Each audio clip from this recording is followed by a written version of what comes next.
नमस्कार। मेरे मन की बात के इस अंक में आपका स्वागत है।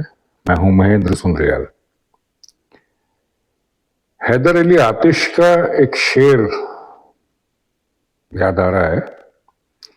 बड़ा शोर सुनते थे पहलू में दिल का, बड़ा शोर सुनते थे पहलू में दिल का, जो चीरा तो एक कतरा खून न निकला। तो ये दिल्ली इलेक्शन का लबोलुआब है। एक मेट्रोपॉलिटन काउंसिल लेवल का या म्यूनिसिपल काउंसिल लेवल का इलेक्शन जिसको मीडिया ने ऐसा कर दिया कि उसमें भारत के प्रधानमंत्री को जो है रैली करनी पड़ी, उसमें प्रचार में भाग लेना पड़ा, गृह मंत्री को करना पड़ा, कई राज्यों के मुख्यमंत्री को उसमें आना पड़ा, बहुत सारे मंत्री विधायक और जो है सांसद दूसरे प्रदेशों से आकर के उनको प्रचार करना पड़ा। मीडिया ने ऐसा बना दिया एक मेट्रोपॉलिटन काउंसिलर लेवल के इलेक्शन को। चलो राम राम करके वो भी खत्म हुआ।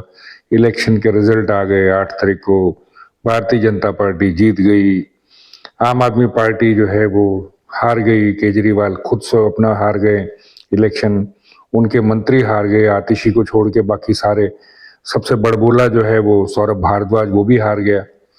ये सब कुछ हो गया, बस खत्म हो गया ये इलेक्शन का। दिल्ली वालों को क्या मिला? तो इस इलेक्शन के जो रिजल्ट्स हैं उनके कई परिप्रेक्ष्य हैं, कई आयाम हैं, तो उन्हीं पर चर्चा करते हैं। आज की चर्चा भारतीय जनता पार्टी के ऊपर। इस इलेक्शन में जैसा मैंने बताया कि प्रधानमंत्री को भी रैलियां करनी पड़ी, होम मिनिस्टर को खुद कमान संभालनी पड़ी ऑर्गेनाइजेशन की। आरएसएस के जो वर्कर्स थे वो बूथ लेवल पे हमेशा काम करते थे। 2024 का जो लोकसभा इलेक्शन हुआ था उसमें नहीं किया था, तो नतीजा जो है वो सबने देखा। तो इस बार जो है वो आरएसएस वाले भी कमर कस के थे, तमाम तरीके के लोग प्रचार के लिए लाए गए हुआ, और ये बीजेपी ने जो है अल्टीमेटली उसको जीत लिया। लेकिन इसके अलावा भी कुछ हुआ। इसके अलावा ये हुआ कि जो मैंने पिछले अपने वीडियो में कहा था कि जो अरविंद केजरीवाल की भारतीय पॉलिटिक्स को जो 3 देने हैं, जो 3 उनका योगदान है, 3 प्रमुख बिंदु हैं।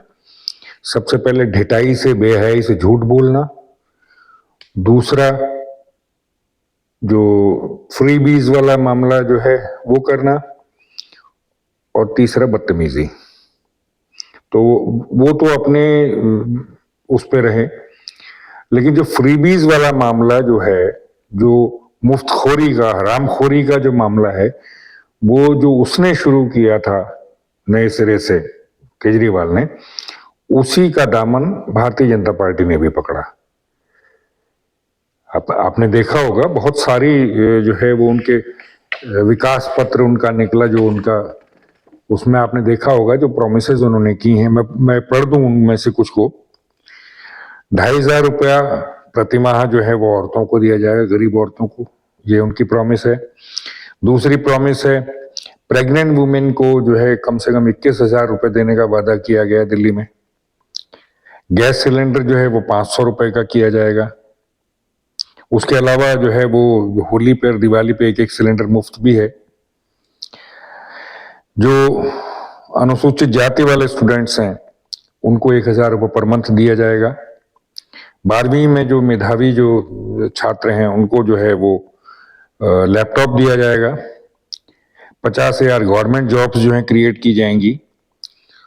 ऑटो वाले, टैक्सी वाले, उनके लिए इंश्योरेंस स्कीम वगैरह काफ़ी सारे शॉप्स उनके लिए भी हैं।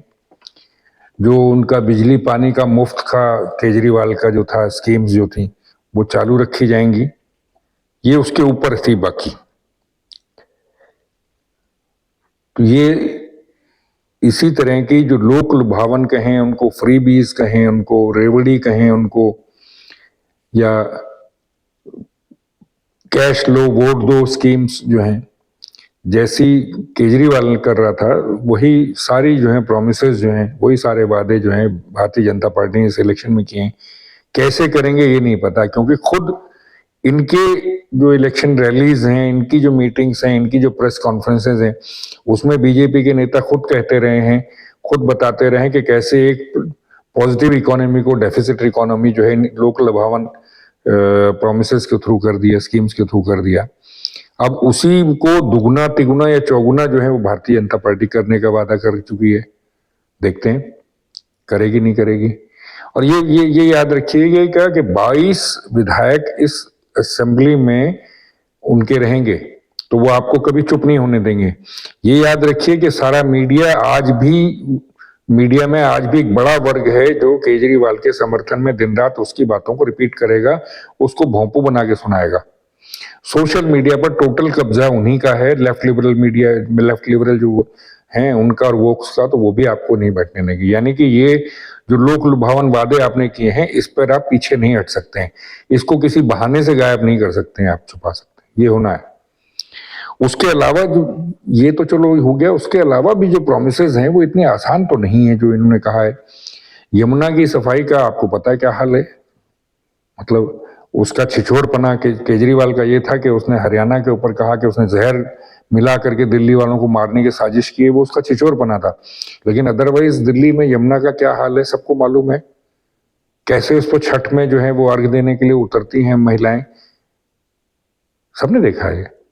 उसके अलावा आपके जो पश्चिमी दिल्ली है, खासतौर से द्वारका वाला इलाका जो है, उसमें पानी की कमी, पानी का माफिया जो है दिल्ली जल बोर्ड के थ्रू जो है इसने केजरीवाल ने स्थापित, पहले भी था लेकिन कम था, छोटे लेवल का था, पर अब तो वो इंस्टीट्यूशनलाइज हो गया।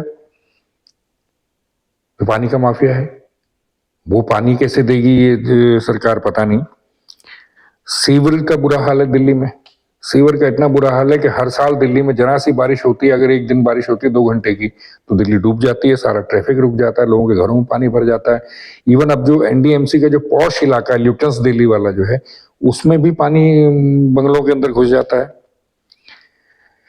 केजरीवाल ने सैनिटरी लैंडफिल्स, जो कूड़े के पहाड़ जो बने हुए हैं, उनको 1 हफ्ते में साफ करने का वादा किया था, 2 साल हो गए नहीं किया। लेकिन आपने भी वही वादा किया है, बीजेपी ने। तो बीजेपी को जो है गाजीपुर का, भलसवा का और ओखला का जो कूड़े के पहाड़ हैं, जो ढेर हैं, वो साफ करने होंगे। 1 हफ्ते में आपने कहा है करेंगे, 1 हफ्ते में ना कीजिए, 1 महीने में कर देंगे, करना तो पड़ेगा। पॉल्यूशन दिल्ली का कैसे साफ करेंगे? एक मौसम आता है बरसात के बाद, दिल्ली की जो एयर जो है स्टेशनरी हो जाती है। अनफॉर्चुनेटली वही चीज उसी वक्त जो है वो पराली जलाने का सीजन भी आता है। तो मेन रीजन जो है वो ये है उसका पॉल्यूशन का, जो स्टिल एयर है पराली का। पराली पे तो उसने कुछ करना नहीं था केजरीवाल ने, पहले पंजाब को दोष देता था, पंजाब में उनकी गवर्नमेंट आ गई तो यूपी को और हरियाणा को देना शुरू कर दिया। लेकिन दोष सबका है, पंजाब का भी है, हरियाणा का भी, यूपी का भी, दिल्ली का भी है, सबका है। सब जगह पराली जलती है, बेरोक टोक जलती है। इसके बावजूद के कानून बन गए, इसके बावजूद के सुप्रीम कोर्ट के डायरेक्शंस हैं, ये जलती हैं। तो वो कैसे रोकेंगी ये सरकार, जब इन्होंने कहा है पॉल्यूशन खत्म कर देंगे, तो बीजेपी वालों ने। तो ये इतनी सारी प्रोमिसेस जो हैं वो कैश वाली, चलो मैंने मान लिया कि आप किसी तरह से इधर उधर करेंगे, लेकिन इन पे तो काम करना पड़ेगा आपको। मुझे नहीं लगता कि ऐसा कोई प्रॉमिस फुलफिल कर पाएगी बीजेपी की लोकल यूनिट। केंद्र की बात नहीं कह रहा हूं मैं, केंद्र में तो सशक्त नेता है, सशक्त नेतृत्व है, तो आपको वो उनको डिलीवर करना आता है। लेकिन दिल्ली में ऐसा कोई लीडर मुझे नजर नहीं आता जिसकी ब्यूरोक्रेसी पे ऐसी पकड़ हो, या वो केंद्र की सपोर्ट से कर पाएगा, ऐसा कोई नजर नहीं आता मुझे। अभी तो ये देखिए कि किसको चीफ मिनिस्टर बनाएंगे, ये भी बहुत बड़ा मुश्किल का सवाल होता जा रहा है। प्रवेश वर्मा ने नई दिल्ली से जो है केजरीवाल को हराया है, तो उनका दावा भी है। उसके अलावा और कई सारे, रेखा गुप्ता, शिखा राय वगैरह कई सारे लोग हैं जिनके दावे हैं। किसको करेंगे, पंजाबी को बनाएंगे कि पूर्वांचली को बनाएंगे कि किसको बनाएंगे, कुछ नहीं पता। तो ये सब है, अब देखते हैं। मुझे तो कोई आशा नहीं है कि ये सारी प्रॉमिसेस फुलफिल होंगी, ये कर ही नहीं पाएंगे, मुझे तो ऐसा लगता है। आपकी क्या राय है, अवश्य बताइए।